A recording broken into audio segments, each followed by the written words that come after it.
Olá, hoje no TV Atualidades nós falaremos sobre a decisão publicada no Diário Oficial do Estado de São Paulo, que suspendeu por 72 horas as vendas online de 3 grandes sites. Para responder algumas perguntas, eu vou chamar o professor Fernando Neri. Seja bem-vindo, professor. Obrigado, é um prazer estar com vocês do Atualidades, Patrícia. Bom dia. Bom, professor, é o seguinte, vou formular para o senhor 3 perguntas, ok? Sobre esse tema. A primeira é a seguinte: sobre este caso, o que poderíamos extrair de cunho didático para os que estudam e atuam na área do direito do consumidor? Eu acho fundamental esta questão.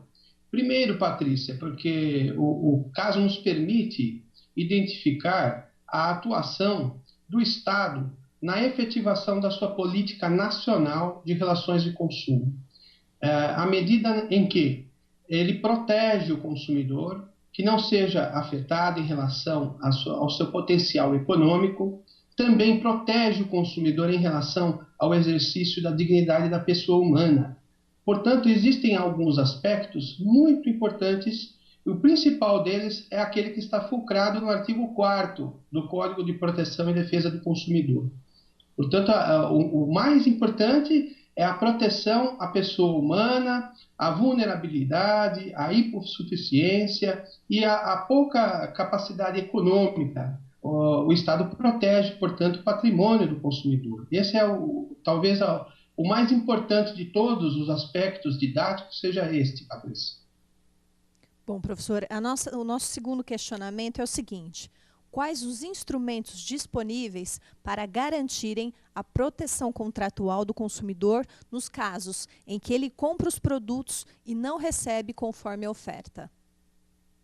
Estes são os mecanismos que nós temos. Então, o consumidor, no momento em que ele vai fazer a sua compra online, ele deve tomar o cuidado de utilizar dos recursos tecnológicos que o computador possui. Eu aconselho que ele faça uso da tecla Print Screen do seu computador. Para quem não sabe, a tela Print Screen ela possibilita que ele capture a imagem que está visualizando na oferta da compra. E por que esta preocupação? Ele salve a imagem num programa, talvez no Paint ou no próprio Word, para que a cada passo ele possa demonstrar a evolução dos seus passos no sentido de adquirir o produto dentro das condições da oferta. Por quê? Porque o princípio da vinculação absoluta, que está dentro do Código do Consumidor, é a garantia que fará com que ele venha a forçar o fornecedor do produto ou do serviço a dar cumprimento exato àquela oferta que foi publicada, de acordo nos termos da oferta. Então, deste modo, o consumidor, tendo esses documentos, ele tem como demonstrar o caminho e a trajetória do que lhe foi oferecido, e se por acaso não for cumprido o seu direito, ele terá 7 dias para executar também o direito ao arrependimento. O direito ao arrependimento está no artigo 49 do Código do Consumidor.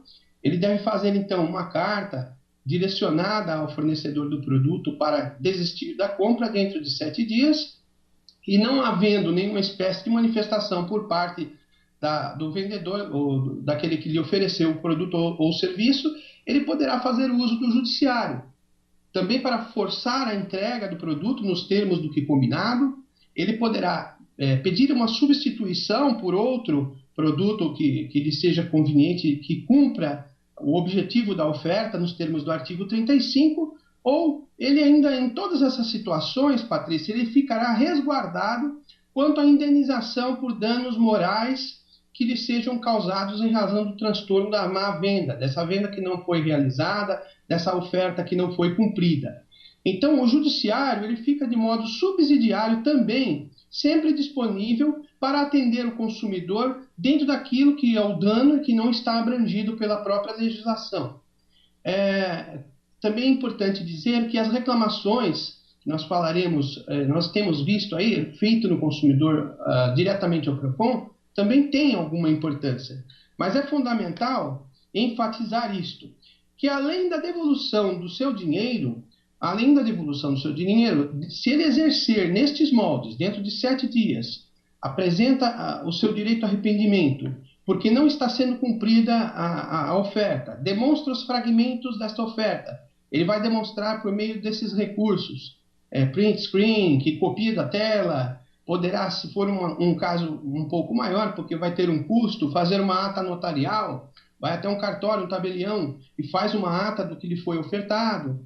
Esses instrumentos, esses mecanismos vão garantir que ele também, na justiça, possa procurar a reparação para o dano, no ponto de vista, ou no aspecto moral.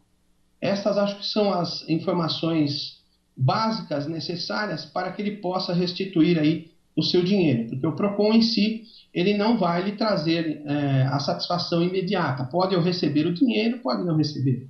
Então, esses mecanismos subsidiários são importantes, Patrícia. O meu ponto de vista é nesse aspecto. Bom, professor, para finalizarmos, eu gostaria de saber do senhor o seguinte: se para receber a indenização pelos danos morais causados ao consumidor deve ir ao Poder Judiciário, existe uma relevância em realizar a reclamação do PROCON? Existem outros efeitos práticos para esse tipo de reclamação administrativa? Aqui, essa sua questão é muito importante. Tenho ela como muito relevante. Sempre procuro esclarecer aos meus alunos e enfatizo aqui para os operadores do direito, para aqueles que estudam o direito do consumidor, que a importância da reclamação do consumidor junto ao PROCON é de uma relevância enorme. Por quê?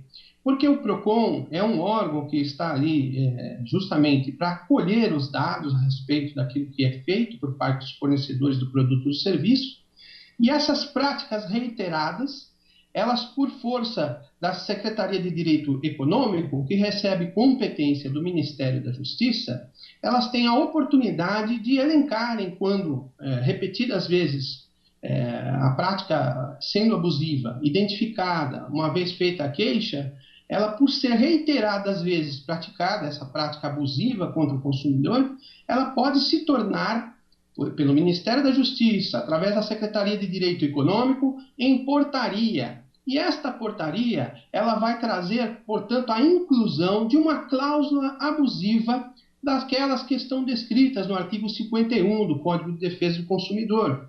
Sim, o consumidor, ao fazer a sua reclamação no PROCON, estará atuando de modo significativo para poder construir novas condições abusivas, identificarmos novas condições abusivas. Todas as práticas que forem tidas como abusivas, elas se tornarão em portaria. E essa portaria, ela vai aumentar, ela vai dilatar o rol de cláusulas abusivas do artigo 51. Estas cláusulas, Patrícia, elas são cláusulas consideradas não escritas. Portanto, condutas nulas que antes mesmo de qualquer coisa, elas não terão significação jurídica. Ao invocá-las, essas condutas abusivas descritas no artigo 51, o magistrado terá a oportunidade de afastar a exigência, a efetividade dessas cláusulas dentro do contrato. Portanto, para mim é uma importância muito grande. Eu acredito que deveria ser passado esse cunho pedagógico para que todos incentivem as reclamações do PROCON, porque de fato elas também têm esse efeito profilático de auxiliar, de curar e de evitar que novos danos ocorram aos consumidores. Era isso, Patrícia. Acredito que seja essa aí a resposta para a sua terceira pergunta. Bom, professor Fernando, a TV Atualidades agradece muito a participação do senhor. A gente sabe que vai contar ainda com muitos esclarecimentos e agradecemos em nome de toda a equipe e de todo o pessoal que vai nos assistir. Obrigada. É uma grande honra colaborar com vocês, Patrícia. Um grande abraço. Estou sempre às ordens. Obrigada.